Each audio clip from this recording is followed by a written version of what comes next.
అప్పుల బాధలు వెంటాడుతున్నాయా? అయితే 6 JVR వారి జాతిరత్నాలు ధరించండి. రైట్, బ్రేకింగ్ న్యూస్ వస్తున్నాం మనం టీవీ స్క్రీన్ పై. జంతర్ మంతర్ వద్ద కాక్రోచ్ జనతా పార్టీ అంటే సిజేపీ నిర్వహించిన నిరసనపై పార్లమెంట్లో కేంద్రం కీలక నిర్ణయం ప్రకటించింది. సో ఈ నిరసనలో 2873 మంది క్రిమినల్స్ను గుర్తించారని చెప్పింది. So facial recognition system and real time face అయితే ఆ సాంకేతికత ద్వారా నేర చరిత్ర కలిగిన వాళ్ళని మొత్తాన్ని గుర్తించారు. సో పార్లమెంట్కి సమర్పించిన ఒక లెటర్లో క్రైమ్ కుండ్లీ డేటాబేస్ ద్వారా 2402 మందిని గుర్తించామని అండ్ డోజియర్ రికార్డుల ద్వారా మరో 471 మందిని ఫైండ్ అవుట్ చేశామని చెప్పింది. సో నేరస్తుల్లో వివిధ నేరాలకు పాల్పడిన వ్యక్తులు ఉన్నట్లుగా చెప్పింది కేంద్రం.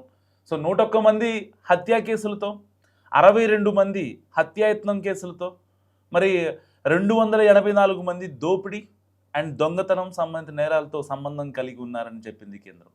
అండ్ అత్యాచార కేసుల్లో నిందితులుగా ఉన్న 61 మంది, పోక్సో కేసులో ఉన్న 6గురిని గుర్తించామని కూడా చెప్పింది. అండ్ మరో 25 మంది మహిళలపై లైంగిక వేధింపులకు పాల్పడినట్టు కూడా ఆధారాలు ఉన్నాయని వాళ్ళపై కేసులు పెడతామని కూడా కేంద్రం చెప్తున్న పరిస్థితి. అండ్ ఆయుధాల చట్టం కేసుల్లో 229 మందిని, దొంగతనం కేసుల్లో 135 మంది, కిడ్నాప్ సంబంధిత నేరాల్లో 19 మందిని and narcotic drugs and psychotropic substances చట్టం కింద నమోదైన కేసుల్లో 67 మందిని గుర్తించారు.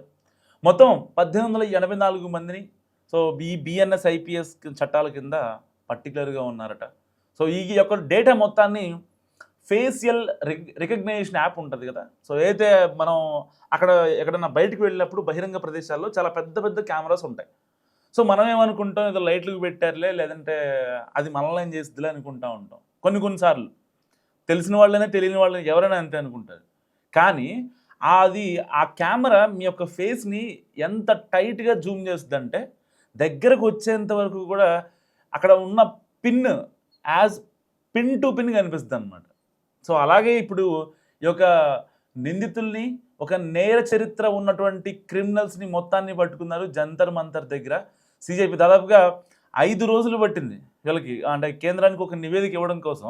అయితే యూనియన్ టెరిటరీ ఢిల్లీలో ఆ టెరిటరీ పోలీసులు ఎవరైతే ఉన్నారో వీళ్ళు 4-5 రోజుల పాటు చాలా జాగ్రత్తగా శ్రమించి అయితే ఉన్న సాంకేతికతను వాడుకొని ఆ ఫేషియల్ రికగ్నిషన్ యాప్ల ద్వారా, ఇంకా గతంలో ఉన్నటువంటి అయితే వాళ్ళ దగ్గర తీసుకున్నటువంటి పిక్స్ ఆధారంగా ఎఫ్ఐఆర్లు నమోదైనవి, ఐపీసీ కింద, ఇంకా బిఎన్ఎస్ఎల్ కింద, ఈ సెక్షన్ల కింద ఎవరైతే కేసులు నమోదు చేశారో వాళ్ళని మొత్తాన్ని దాదాపుగా 2800 మంది నేర చరిత్ర కలిగిన ఉన్న వాళ్ళు జంతర్ మంతర్ సిజేపీలో వీళ్ళు విధ్వంసం చేశారు.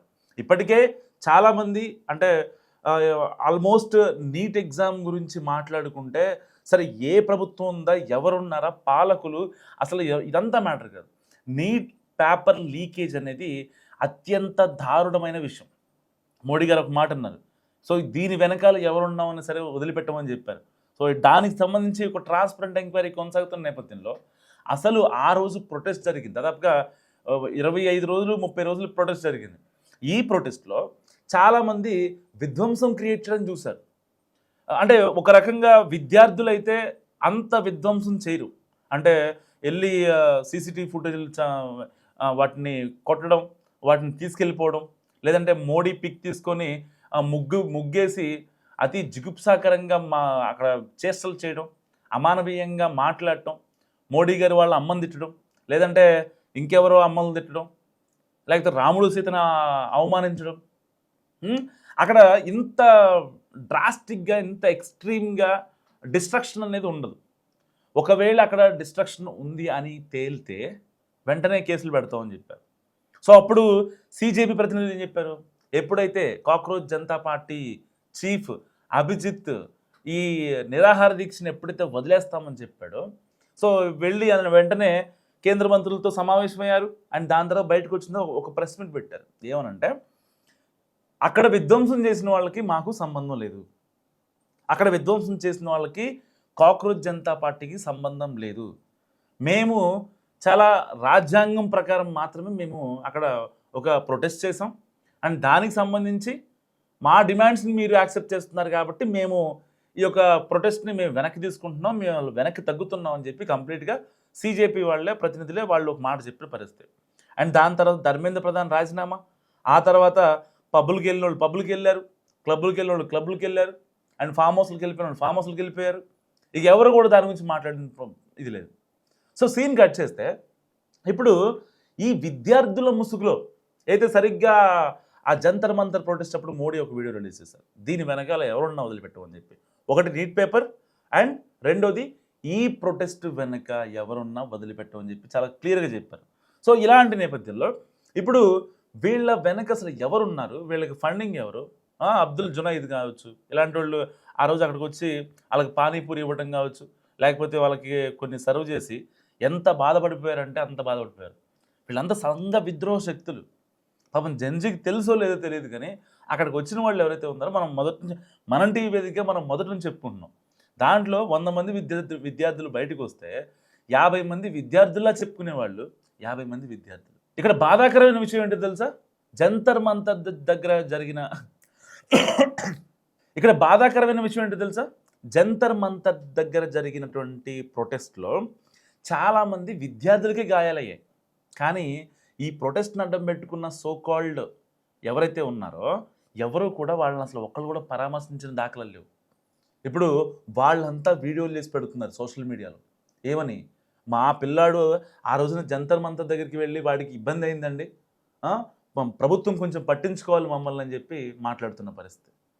అసలు అక్కడ ఇబ్బంది అయిన సిచ్యువేషన్ ఏంటంటే సీజేపీ వాళ్ళు వీళ్ళందరినీ ఇన్ఫ్లుయెన్స్ చేసేసి చాలా పెద్ద ఎత్తున చేద్దాం అనుకున్నారు, బాగానే ఉంది.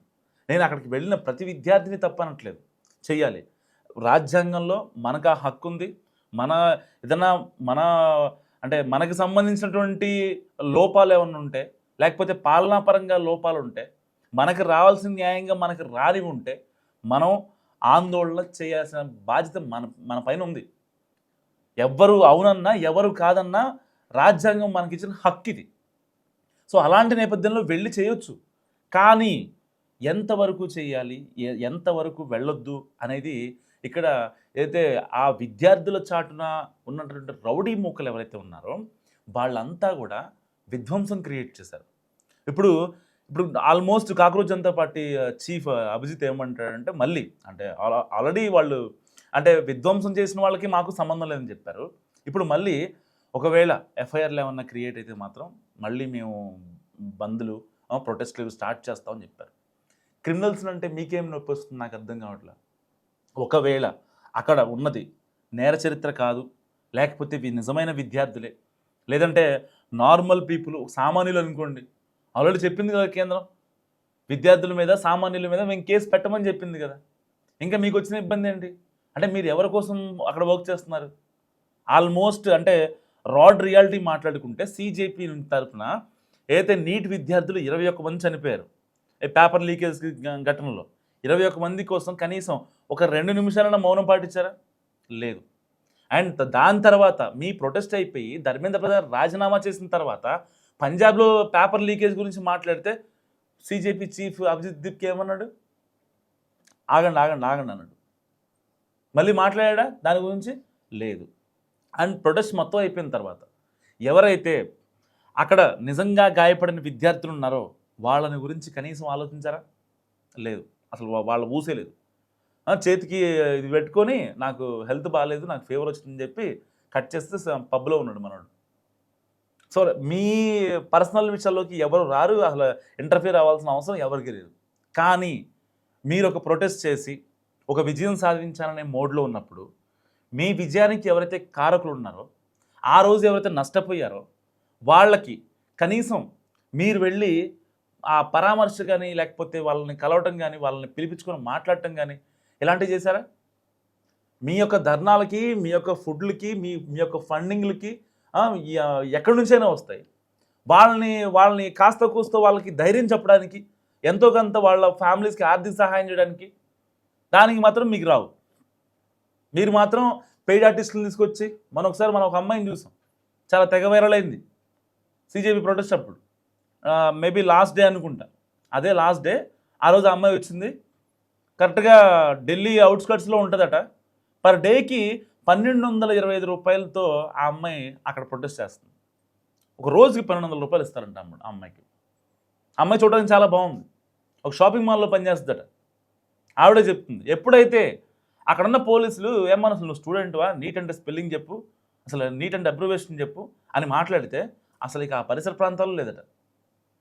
సో ఏంటి అంత త్వరగా పారిపోతుందని ఒక కానిస్టేబుల్ చేసి నీ సీసీటీవీ ఫుటేజ్ రికార్డ్ అయిందమ్మా. మీరు తర్వాత స్టేషన్‌కి రావాల్సి ఉంటదంటే, సార్ छोड़ दो सर मुझे छोड़ दो. నేను ఇట్లా షాపింగ్ మాల్‌లో పనిచేస్తా. పర్ డేకి 1225 రూపాయలు ఇస్తానంటే వచ్చా అని చెప్పి మాట్లాడిందంట.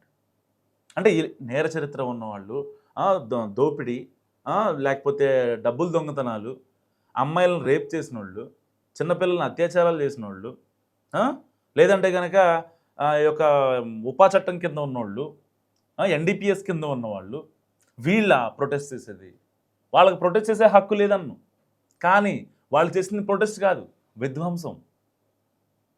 అంటే ఆల్మోస్ట్ జంతర్ మంతర్ దగ్గర ఉన్న ఒక పెట్రోల్ పంప్‌లో వీళ్ళెళ్ళి లైటర్ పట్టుకొని నుంచున్నారు. ఎంత దారుణం, ఎంత హాస్యాస్పదం అసలు. అంటే ఒకళ్ళని రాజీనామా చేయడం కోసం, ఒకళ్ళ మీద బ్లేమ్ వేయడం కోసం మీరు ఎంతకైనా తెగిస్తారా? చేయలేదు. చేసుంటే ఎంత దారుణం ఉండేది. సో ఇలాంటివి ఒక నీట్ రాసే విద్యార్థికి ఇలాంటి ఆలోచనలు వస్తాయా? లేకపోతే కంప్లీట్‌గా నేర చరిత్ర ఉన్న వాళ్ళకి వస్తాయా? నేపథ్యంలో ఇప్పుడు కాక్రోచ్ జనతా పార్టీ మళ్ళీ ఒక స్టాండ్ తీసుకుంది. ఏమని? ఎట్టి పరిస్థితుల్లో వాళ్ళ మీద కేసులు పెట్టొద్దు, కేసులు పెట్టకుండా చూడాలంటూ మళ్ళీ ఒక డ్రామా క్రియేట్ చేస్తున్నారు. మరి నిజంగా 2800 మందిపై ఈ నేర చరిత్ర ఎవరైతే ఉందో వాళ్ళపైన కేంద్రం తీసుకున్న నిర్ణయం కరెక్టే కదా? మస్ట్ కామెంట్ చేయండి.